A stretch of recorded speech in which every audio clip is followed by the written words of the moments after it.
She was 19 and newly homeless, cast out from a boarding house in a Colorado mining town with nothing to her name but the clothes she wore, a small wooden bird in her pocket, and $3 silver. With that trivial sum, she attended a tax auction in the half-abandoned settlement of Redemption Gulch and bought Lot 47, the town's burned-out opera house. It was a ruin nobody else wanted. But what nobody knew, least of all the men who thought their secrets had burned with it, was that hidden deep beneath the rotted orchestra pit was a truth that would change not just her life, but the future of the entire valley. Settle in with us for this story of quiet courage, and let us know where you're watching from tonight. Lucy Harper's life had been shaped by things left behind. She was born in a small eastern town to a mother who loved the color yellow and a father who could fix any clock, and for 9 years, her world was small and safe. Then, the influenza came through in the winter of '71, and it took them both within a week of each other. She was sent west on a train to live with her mother's sister and her husband, a couple who accepted her with the grim resignation of familial duty. They saw a mouth to feed, not a child to raise. The only person who saw the girl herself was her maternal grandfather, Elias Vance. He was a cabinet maker, a man whose silence was as profound and comfortable as the deep woods he loved. His hands, gnarled and stained with shellac, were instruments of creation. He smelled of pine shavings, linseed oil, and patience. In his workshop, a place of sacred order and light, he taught Lucy the language of wood. He taught her to read the grain, to understand how a tree's life was written in its rings. He taught her the names of tools, the coping saw, the block plane, the chisel. He taught her that a strong joint was more important than a fancy carving, and that the integrity of a thing was determined by its hidden structure, not its surface gloss. He never spoke of love, but he showed it when he guided her small hand to hold a saw correctly, his large thumb resting over hers, steadying her. For her 10th birthday, he gave her a small robin he had whittled from a single piece of cherry wood, its surface burnished so smooth it felt warm and alive in her palm. It was the only gift she had ever received that was made just for her. When Elias died 2 years later, his workshop was sold, his tools scattered, and the last warmth in Lucy's life seemed to go with him. Her aunt and uncle, seeing an opportunity to unburden themselves, sent her away to a boarding house in the booming mining town of Argent Peak, arranging for her to work as a laundress to cover her keep. The whittled robin, tucked safely in the pocket of her dress, was all she took with her of the man who had taught her to see the strength in things. Life in Argent Peak was a lesson in anonymity. Lucy rose before dawn, her hands raw from lye soap and boiling water, and fell into her narrow cot after dark, the scent of steam and sweat clinging to her hair. She was a ghost in the house, a pair of working hands. Her aunt and uncle's monthly payments for her room and board were the only connection she had to them, a transaction that kept her housed but not wanted. Years passed in this rhythm of relentless, thankless labor. She learned to be self-reliant, to mend her own clothes, to expect nothing, to depend on no one. She saved what little she could, a few cents here and there, hiding the coins in a loose floorboard beneath her bed. She was 19 when the letter arrived. It was not addressed to her, but to Mrs. Gable, the severe, pinch-faced woman who owned the boarding house. Lucy was folding sheets in the laundry when the woman appeared in the doorway, the paper held between her thumb and forefinger, as if it were something soiled. Her uncle's latest mining speculation had failed, Mrs. Gable stated without preamble. The payments had stopped. The final one had been last month. Lucy had until morning to gather her things and leave. There was no pity in the woman's eyes, only the cold accounting of a landlady whose ledger had been balanced against her. Lucy did not argue. She did not plead or cry. The years of being treated as a line item in someone else's budget had prepared her for this. She simply nodded, her gaze steady. That night, she packed her few belongings into a small canvas satchel, a change of clothes, a bar of soap, a comb. From beneath the floorboard, she retrieved her savings, $3 silver and a handful of cents. She placed the coins in a small cloth pouch and put it in her pocket, where her fingers brushed against the smooth, familiar shape of the cherrywood robin. She was a line item that had just been erased. As the first pale light of dawn touched the grimy window of her room, Lucy Harper walked out of the boarding house and did not look back. She had her grandfather's bird, her own quiet competence, and $3 to her name. She was utterly alone, and for the first time, she was entirely her own. The air on the street was sharp with the promise of autumn, carrying the metallic tang of the mines and the scent of coal smoke from 100 breakfast stoves. Lucy stood for a moment, a small, still figure in the bustling morning of Argent Peak. Men with lunch pails and soot on their faces streamed past her, their faces set with the grim purpose of another day spent underground. No one noticed the girl with the canvas satchel and the lost look in her eyes. She had no destination. She walked until the town began to thin, the clapboard storefronts giving way to scattered cabins, and then to open country. She followed a wagon road that wound its way down from the high peaks, moving with no plan other than to put distance between herself and the life that had just ejected her. The sun rose higher, warming her shoulders through her thin shawl. The landscape was immense and indifferent, a panorama of granite mountains, dark pine forests, and a sky so vast and blue it felt like a weight. She walked for hours, her fatigue a dull ache that settled deep in her bones. By midday, she shared a piece of her bread with an old prospector leading a tired-looking mule. He was a man whose face was a roadmap of sun and disappointment, but his eyes were kind. He asked where she was headed. She told him she wasn't sure. "Not much left up here," he said, chewing slowly. "Mine's playing out. Folks are clearing out of these hills, but there's a tax auction down in Redemption Gulch tomorrow. County's selling off the leavings." He pointed with a gnarled finger down the valley. "Might find something cheap if you've a mind to settle." The name, Redemption Gulch, stuck with her. It sounded like a place that understood second chances, or perhaps a place that had given up on them entirely. She thanked the man and continued on, the idea taking root in the barren soil of her desperation. She spent the night in a farmer's barn, burrowed into the hay for warmth, the wooden robin clutched in her hand.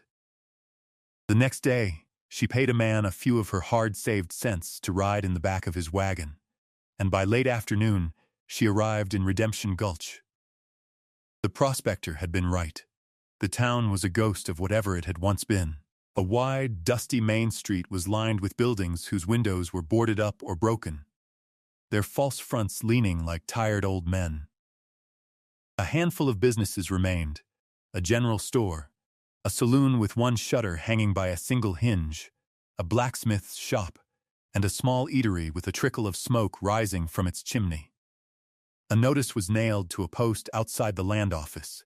It listed properties to be sold for back taxes, mining claims long since played out, cabins collapsing into the earth, and at the very bottom of the list, marked with a kind of administrative sigh, was Lot 47. The Grand Palace Opera House. Arrears, $2.87. The auction took place the following morning on the steps of the land office. The town clerk, a man named Abernathy with spectacles perched on the end of his nose, read from the list in a monotone voice that suggested he'd rather be anywhere else. A small crowd of perhaps a dozen men had gathered, mostly locals with the weathered, watchful faces of those who had learned to endure rather than to prosper. They bid on a few of the small claims, their offers low and grudging. When Abernathy finally announced Lot 47, the old opera house, a quiet chuckle rippled through the group. "Starting bid, $5, he said, without much hope. Silence. The opera house was the town's most prominent failure, a monument to ambition that had literally gone up in smoke 5 years earlier. It was a blackened shell, a dangerous eyesore. $3? Abernathy tried. More silence. The men shifted their weight, looking at the ground. No one wanted the liability. From the back of the small crowd, a clear, calm voice said, $3. Every head turned. Lucy stood with her hand raised, her expression serious. The men stared, a mix of disbelief and amusement on their faces. The clerk peered over his spectacles. Surprised, "The girl bids $3, he announced, as if to confirm what he was seeing. "Do I hear 4? The only response was the wind whistling around the corner of the building. Going once. Going twice. He looked at Lucy, a flicker of something unreadable in his eyes. Sold. To the young lady for $3. She stepped forward and counted out her entire fortune onto the clerk's worn wooden table. He wrote her a receipt and handed her the deed, a single sheet of paper that declared her the owner of a ruin. She folded it carefully and put it in her satchel.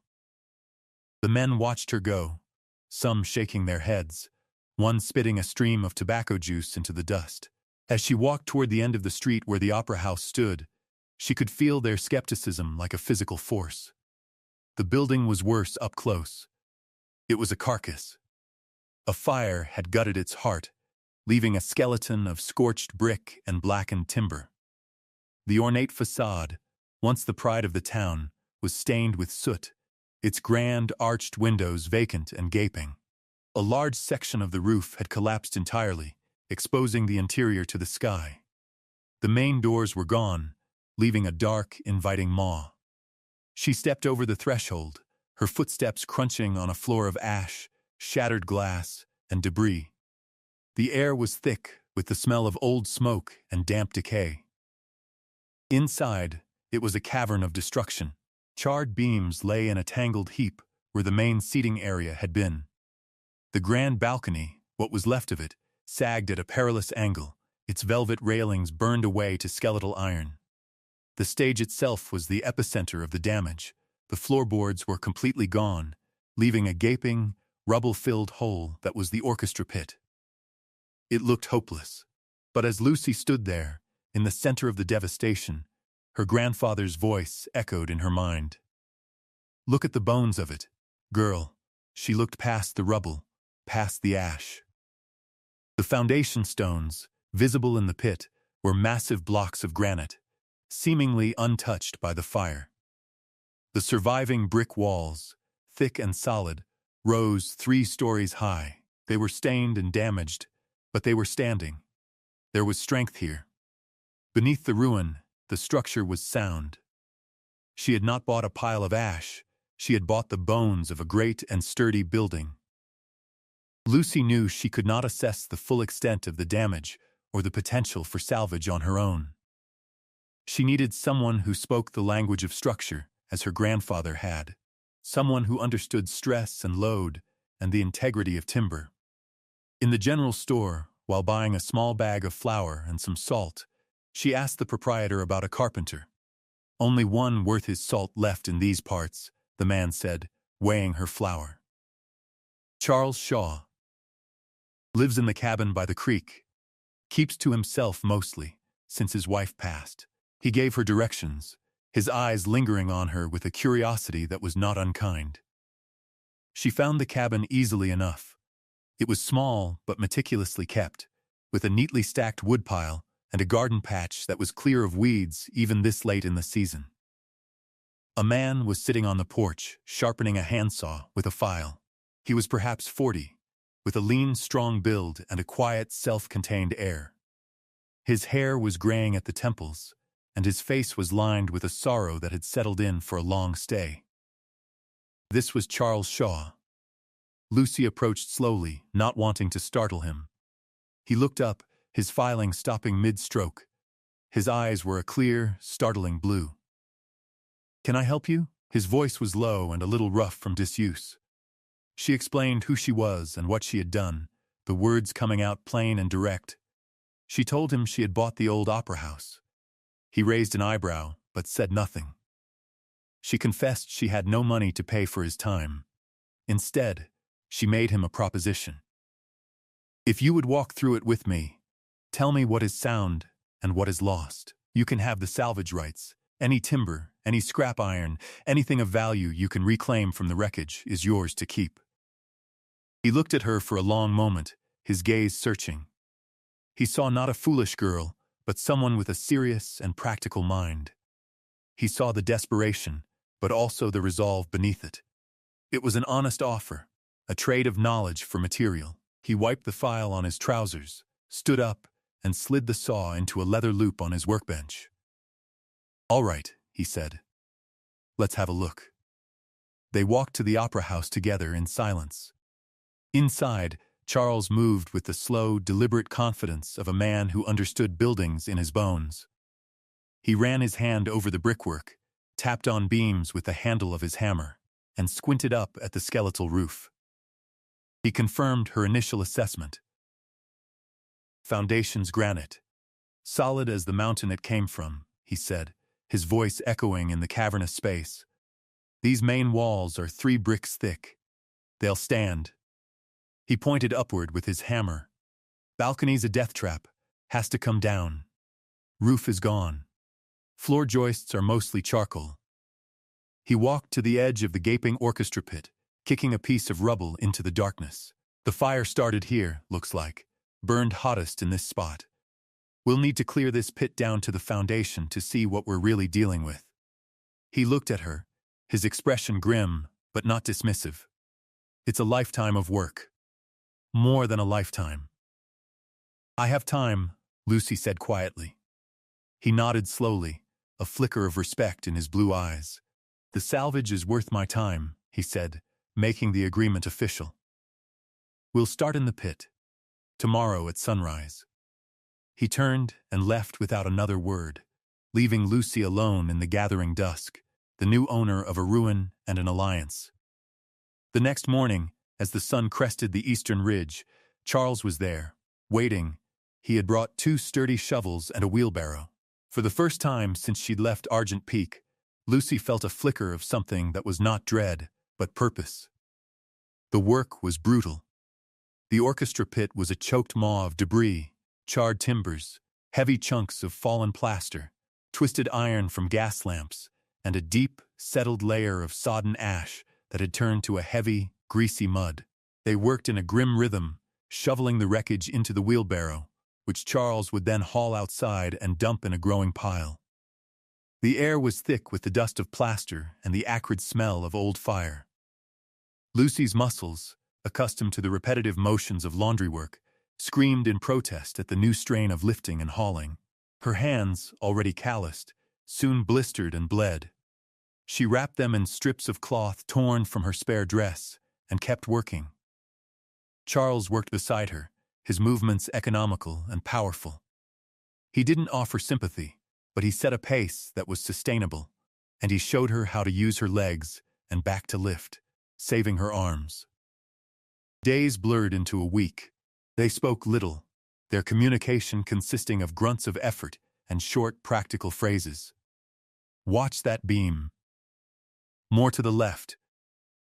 A silent partnership was forged in shared labor, in the sweat and dust of the pit. They slowly, painstakingly, cleared the hole. The massive granite foundation stones were revealed, solid and unyielding. As they reached the original dirt floor, Lucy's shovel struck something that made a dull, flat clank. It was not the sound of rock. "Hold on," Charles said. He knelt down, scraping away the last layer of dirt and ash with his hands.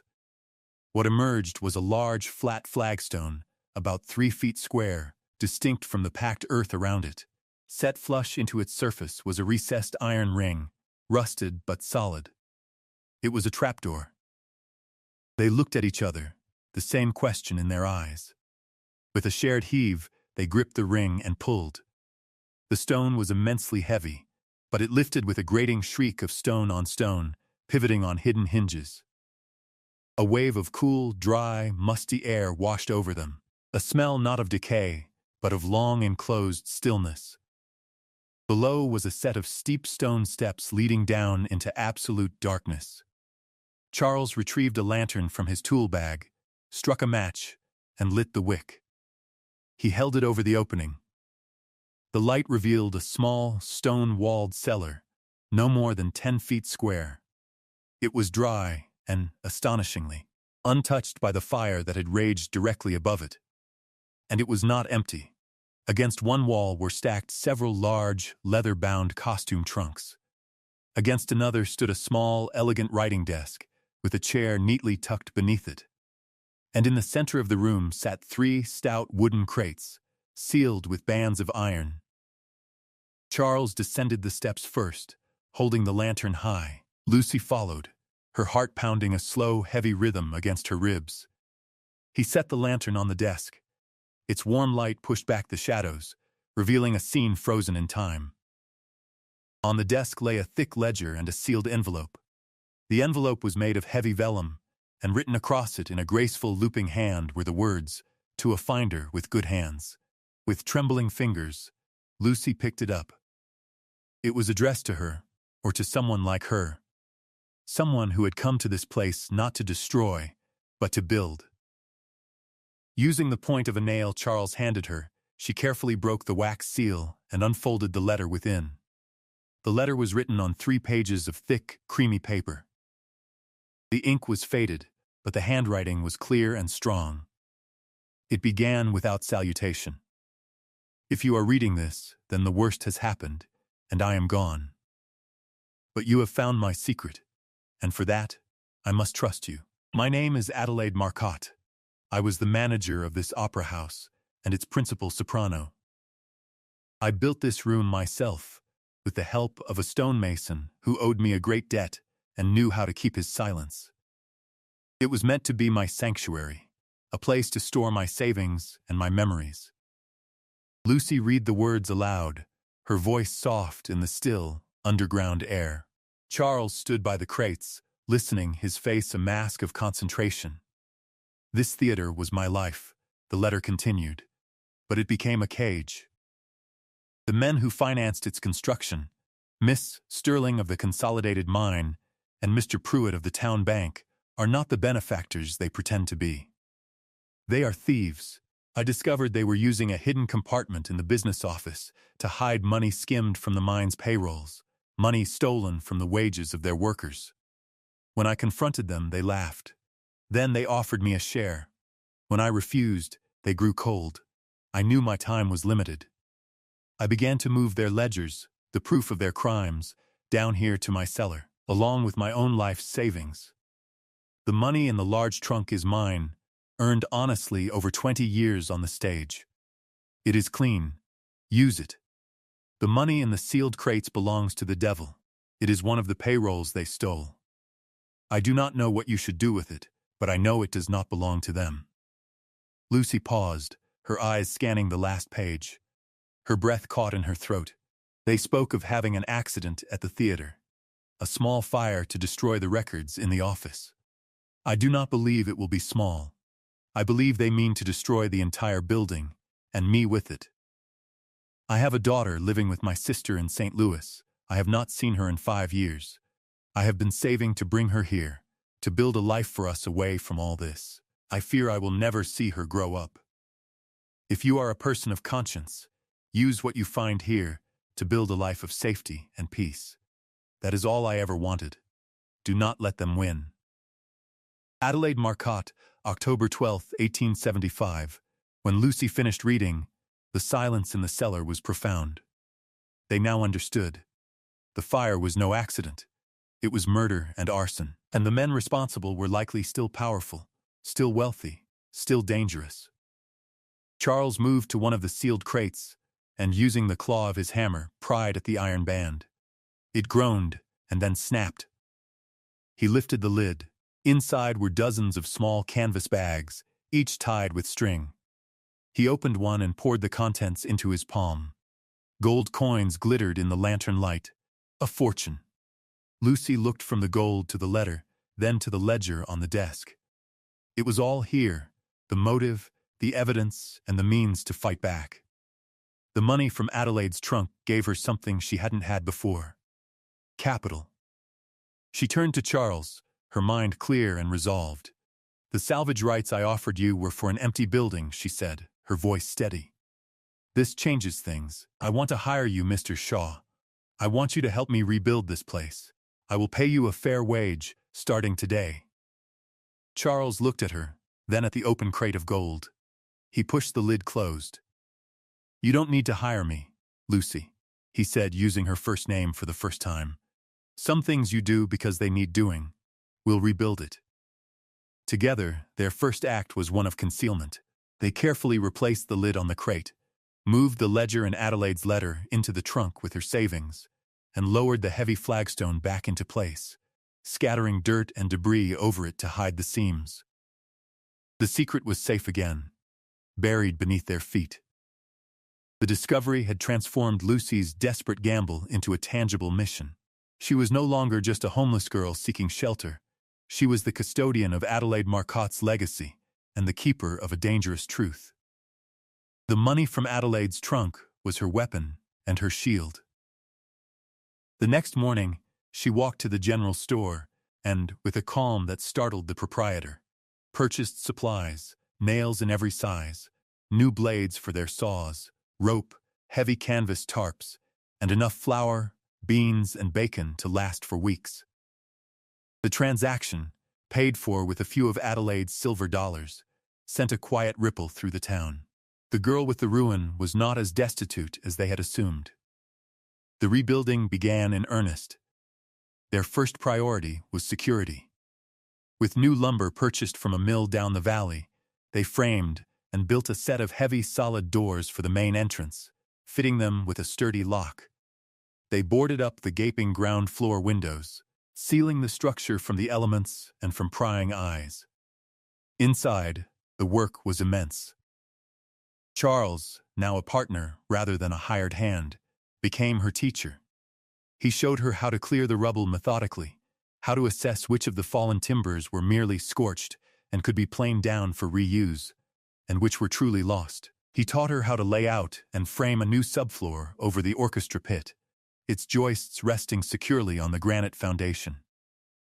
Lucy was a quick study, her hands and mind already attuned to the logic of structure from her grandfather's long-ago lessons.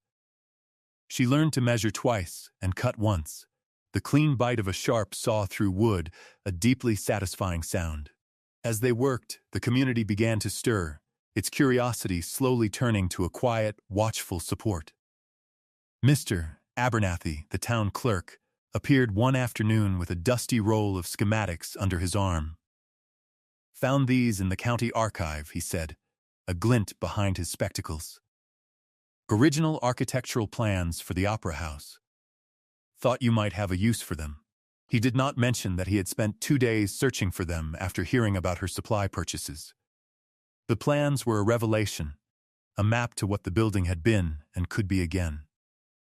A few days later, a woman named Maria Garcia, who ran the small eatery down the street, arrived at midday carrying a basket. "You can't work like this on an empty stomach," she said, her voice warm but firm. She left them a pot of hot stew, fresh bread, and 2 tin cups of coffee. It became a daily ritual, a silent offering of solidarity. Even Silas Blackwood, the taciturn blacksmith, contributed. He appeared one evening, his face smudged with soot, and offered to temper and sharpen their tools. "A good tool makes for good work," was all he said. But his disapproval of the mine owner, Miss Sterling, was a well-known town legend. Each contribution was a single plank laid in the construction of a new community, one built not on words, but on shared, practical acts of goodwill. The days grew shorter and colder as autumn deepened, and the race to enclose the building before the first snow became their primary focus. The roof was the greatest challenge. The original trusses were a complex web of timber, and replicating them with their limited resources seemed impossible. It was Charles who, after studying Abernathy's plans for a full evening, devised a simpler, stronger design for the main roof supports. They spent a week on the newly laid floor, measuring, cutting, and assembling the massive trusses from salvaged and new lumber. Hoisting them into place, 3 stories up, was a task far beyond the strength of 2 people. Charles spoke to Silas Blackwood. Maria Garcia spoke to the few remaining ranchers in the valley. A week later, on a crisp Saturday morning, A dozen men appeared at the opera house. They were farmers, a prospector, the blacksmith, the general store owner, the quiet, stubborn men who had stayed in Redemption Gulch when the prosperity left. There was no formal greeting. They simply looked at the massive trusses on the ground, looked at Charles, and nodded. "All right, Shaw," one of them said. "How do you want to do this?" The roof raising became a town event, with a system of ropes and pulleys devised by Charles and the combined strength of 14 men. The first truss was slowly, carefully hauled into place, a great wooden skeleton against the sky. A cheer went up from the small crowd of women and children who had gathered to watch. By dusk, all the main trusses were set, and the opera house had a new spine. In the weeks that followed, Lucy and Charles painstakingly laid the roof decking and covered it with tar paper. The building was finally sealed, a dark, cavernous but dry space, protected from the coming winter. Within this new sanctuary, Lucy began to build her home. She chose a series of small rooms in the back of the building, once the Star's dressing suite. With Charles's guidance, she framed new walls, insulated them with sawdust and scrap, and installed a small, efficient wood stove she bought from the blacksmith. She built a bed frame, a table, and a set of shelves. It was simple, sparse, but it was hers. Every nail she hammered was an act of reclamation. One evening, as the first snowflakes of the season drifted down outside, she lit a fire in the stove for the first time.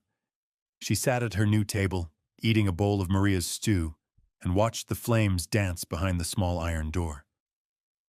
The whittled robin from her grandfather sat on the mantelpiece she had built, a small, silent witness. People in town had stopped calling it the ruin. Now they called it Lucy's place. The name had a sound of permanence to it. She was no longer Lucy Harper, the homeless girl. She was Lucy of the opera house. One afternoon, a fine carriage pulled by 2 black horses rattled down the main street and stopped before the building. A man in an expensive coat stepped out. He was older, with a florid face and cold, assessing eyes. Lucy knew him instantly from Adelaide's description. Mr. Sterling, owner of the Consolidated Mine. He walked around the building, his gaze taking in the new doors, the solid roof. He saw Lucy standing in the entrance, her sleeves rolled up, a smear of sawdust on her cheek. "I see you've been busy," he said, his voice smooth and condescending. "This is a great deal of work for a young woman. I'll make you a generous offer, $500, cash, for the deed." Lucy looked at him, her gaze unwavering. She thought of Adelaide, of the stolen payrolls, of the life that had been extinguished in this very spot. "It's not for sale," she said, her voice quiet but firm as granite. Sterling's smile tightened. "Everything is for sale, girl. Think it over." He climbed back into his carriage and was gone, leaving only the threat hanging in the cold air. But Lucy did not feel afraid. She was standing on her own property, in a building she was raising with her own hands, surrounded by a town that was quietly choosing her side. Winter settled over Redemption Gulch, blanketing the mountains and the quiet street in a deep, muffling silence. Inside the opera house, in the small, warm apartment she had built, Lucy was at peace. The great hall remained a work in progress, a vast, shadowy space filled with the clean scent of new pine and the lingering memory of ash. But her own rooms were a sanctuary of light and warmth. A fire crackled in the cast-iron stove, its heat pushing back the profound cold of the Colorado night. On the stove, a pot of soup simmered, a gift from Maria Garcia. The rituals of her new life were simple and satisfying. Mornings began with coffee shared with Charles before they started their day's work. Evenings ended here in the quiet of her own home, a home she had quite literally raised from the ashes. She sat at the small table Charles had helped her build from salvaged oak, the wood planed and sanded so smooth it felt like silk beneath her fingertips. On the mantelpiece above the stove, Two small objects sat side by side. One was the cherry-wood robin her grandfather, Elias Vance, had carved for her so many years ago. It had been her only link to a past where she was loved, a talisman of craft and care she had carried through years of loneliness. Next to it sat a small porcelain music box, its painted roses faded but intact. She had found it in Adelaide Marcotte's trunk, tucked amongst the folded silks and letters. When she wound the tiny key, it played a fragile, hopeful tune. The two objects, one from the quiet man who taught her the strength of wood, and one from the brave woman who had left her a legacy of defiance, seemed to hold a conversation in the flickering firelight. They were gifts from strangers who had seen value in the world, one in the grain of a tree, the other in the truth of a ledger. Lucy looked out her new window, a pane of real glass that had been a gift from Mr. Abernathy, who found it in a back room of the town hall. She could see the lights from the few occupied houses in town, small yellow squares of warmth in the immense snowy dark. Charles had stayed for supper, and now he was heading home, his lantern a small, swinging star moving down the street.